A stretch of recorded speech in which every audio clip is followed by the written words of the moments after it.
नमस्कार. आपण आज डीप गळ्याचं शोल्डर उतरू नये, कितीही डीप गळा असला तरी दोरी न लावता परफेक्ट डीप गळा कसा तयार करायचा ते मी तुम्हाला इथं सांगणार आहे. तर काय होतं, डीप गळ्यामध्ये आपण गळारुंदी जर जास्त घेतली तर त्यामुळेही आपलं शोल्डर उतरू शकतं. त्यामुळं डीप गळ्याच्या ब्लाऊजला तुम्हाला गळारुंदी किती घ्यायची, नॉर्मल ब्लाऊजपेक्षा डीप गळा असेल त्यावेळेस तुम्हाला गळारुंदी किती कमी करायची आणि शोल्डर किती घ्यायचं, जेणेकरून आपला ब्लाऊज दोरी न लावता कितीही गळा पसरट असला तरीही तुमचं ब्लाऊजचं शोल्डर बिलकुल उतरणार नाही, ही माहिती सांगणार आहे. तुम्हाला जर असाच डीप नेक परफेक्ट थंबनेलमध्ये दाखवल्याप्रमाणे ब्लाऊज हवा असेल तर तुम्हाला हा व्हिडिओ पूर्ण बघावा लागेल. यामध्ये मी तुम्हाला शोल्डर किती कमी करायचं, गळारुंदी किती घ्यायची आणि त्याचबरोबर गळारुंदी घेतल्यानंतर शेप कसा द्यायचा डीप नेकचा आणि तो आकार दिल्यानंतर परफेक्ट असं कटिंग कसं करायचं ते मी तुम्हाला इथं सांगणार आहे. त्यासाठी व्हिडिओ पूर्ण बघा, म्हणजे तुम्हाला डीप गळ्याची संपूर्ण माहिती ह्या व्हिडिओमध्ये भेटेल. चला तर आपण व्हिडिओला सुरुवात करूया.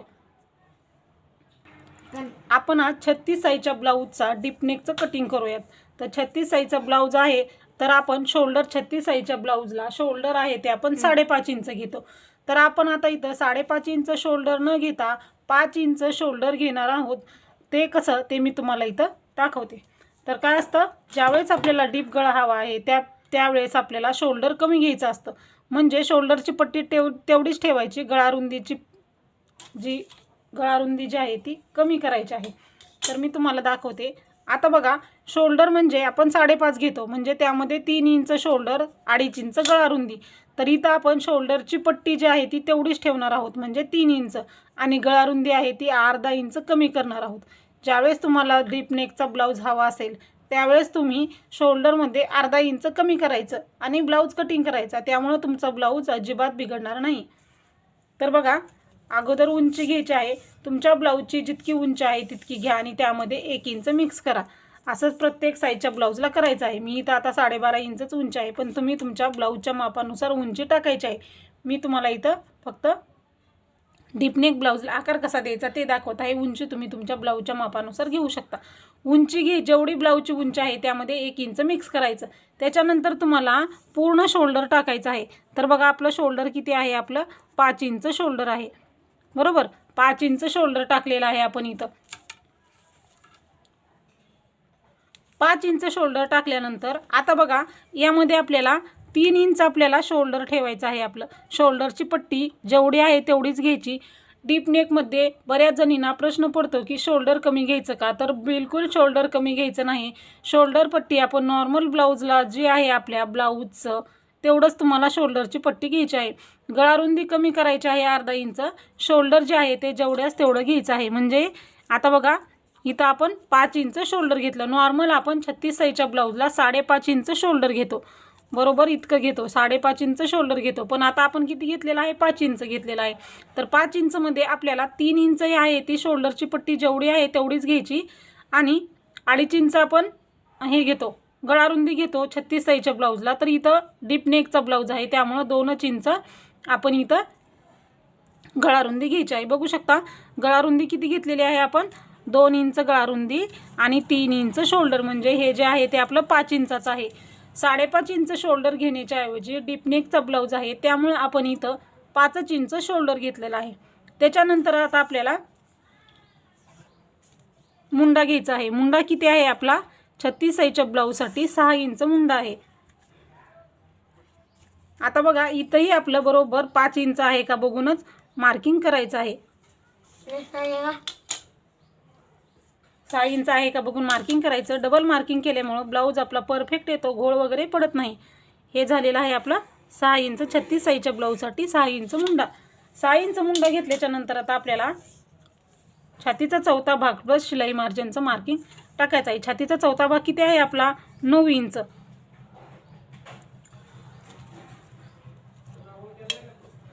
9 इंच आणि 1.5 इंच शिलाई मार्जिन हेही आपण मार्क करून घेऊयात, जेणेकरून आपल्याला परफेक्ट असं आपलं ब्लाऊजचं व्यवस्थित लक्षात येईल. त्याच्यानंतर आपल्याला खालच्या बाजूला शिलाई मार्जिन आणि छातीचा चौथा भाग ह्यालाही मार्किंग करून घ्यायचं आहे. आता बघा, आपल्याला इथं मुंड्याचा आकार द्यायचा आहे. पाठीमागचा मुंडा आहे त्यामुळं पाठीमागचा मुंडा आपण 1.5 इंच घेतो. 1.5 इंचाला आपल्याला मुंड्याला आकार व्यवस्थित असा द्यायचा आहे. खोलगट आकार द्यायचा म्हणजे जेणेकरून आपला ब्लाऊज आहे तो व्यवस्थित येईल. हा आपला मुंड्याचा आकार बघू शकता. खोलगट आकार आले ना मुंड्याचे तर ब्लाऊजमध्ये चुना वगैरे पडत नाहीत. हा झालेला आहे आपला मुंड्याचा आकार. आता आपल्याला इथं पाठीमागचा गळा टाकायचा आहे. हा पाठीमागचा गळा डीप आहे त्यामुळं तुमचा गळा जितका आहे उंचीला पाठीमागच्या बाजूनी तेवढा तुम्ही इथं घ्या. तयार 9 आहे, अर्धा इंच मार्जिन, 9.5 इंच. त्याच्यानंतर आपल्याला आता डीप गळे असतील त्यामुळं पाठीमागची पट्टी कमी राहणार. त्यामुळं आता इथं गळा रुंदी 2 इंच घेतली तर खालच्या बाजूलाही सुरुवातीला 2च इंच गळा रुंदी घ्यायची. तर बघा आता इथं वाढवायचं आहे आपल्याला. अंतर जे आहे ते खालच्या भागाला वाढवायचं आहे. इथं गळा रुंदी 2 घेतली, इथंही गळा रुंदी 2 घेतली तर ब्लाऊज बरोबर बसणार नाही, पाठीमागे व्यवस्थित बसत नाही. त्यामुळं आता इथं सुरुवातीला 2 इंच घ्यायचं आहे आणि 2 इंचाचा बॉक्स तयार करून 2 इंचाचा बॉक्स तयार करून घ्यायचा आहे आणि हे पट्टीनं सुरुवातीला जोडून घ्यायचं आहे 2 इंचाचा. आणि ह्याच्यामध्ये काय बदल करायचा ते आता व्यवस्थित तुम्ही बघा म्हणजे तुमच्या परफेक्ट असं लक्षात येईल. आता वरती 2 इंच गळा रुंदी घेतली, इथंही 2 इंच गळा रुंदी घेतली.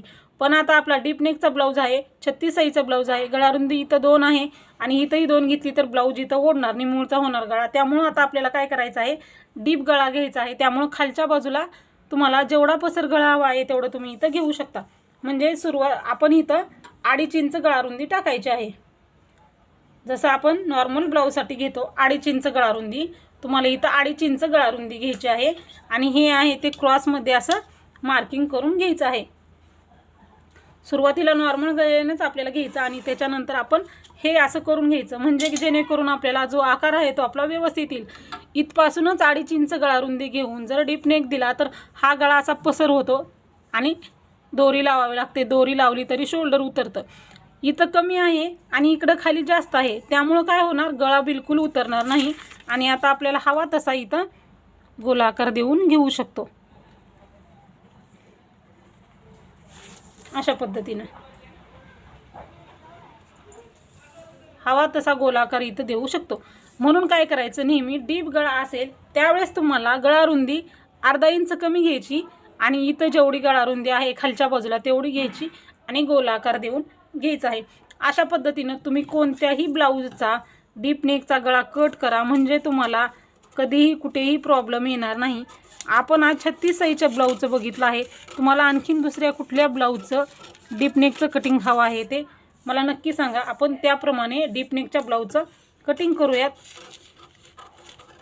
काय असतं, डीप नेक ब्लाऊज असल्यानंतर आपल्याला बदल कुठं करायचा, शोल्डरमध्ये बिलकुल बदल करायचा नाही. कारण शोल्डर आहे ते आपल्याला जसंच तसं पाहिजे. शोल्डर जर कमी केलं तर ब्लाऊज आपला व्यवस्थित येत नाही. त्यामुळं हे आता आपण हे परत जो आकार दिला ना तो आकार कट करायचा म्हणजे आपला ब्लाऊज जो आहे ते व्यवस्थित डीप नेकमध्ये कट होणार आहे. अशा पद्धतीनं आपण हा डीपचा गळा तयार केलेला आहे. बघू शकता वरती आपण गळा रुंदी कमी घ्यायची, खालच्या बाजूला डीपचा असा आहे पसरट घ्यायचं. मुंडेच्या आकारही बघू शकता एकदम व्यवस्थित असा आकार आलेला आहे. अशा पद्धतीनं मुंडेचे आकार दिले आणि तुम्ही जर असाच डीप नेकला आकार दिला तर तुमचं शोल्डर जे आहे ते बिलकुल उतरणार नाही. एकदा नक्की ट्राय करा आणि हा व्हिडिओ कसा वाटला ते नक्की सांगा. अशाच प्रकारचे व्हिडिओ बघायचे असतील तर एकदा चॅनलला नक्की सबस्क्राईब करा, व्हिडिओला लाईक करा आणि हा व्हिडिओ कसा वाटला ते नक्की सांगा. चला तर भेटूया आपण पुढच्या व्हिडिओमध्ये. व्हिडिओ पूर्ण बघितल्याबद्दल धन्यवाद.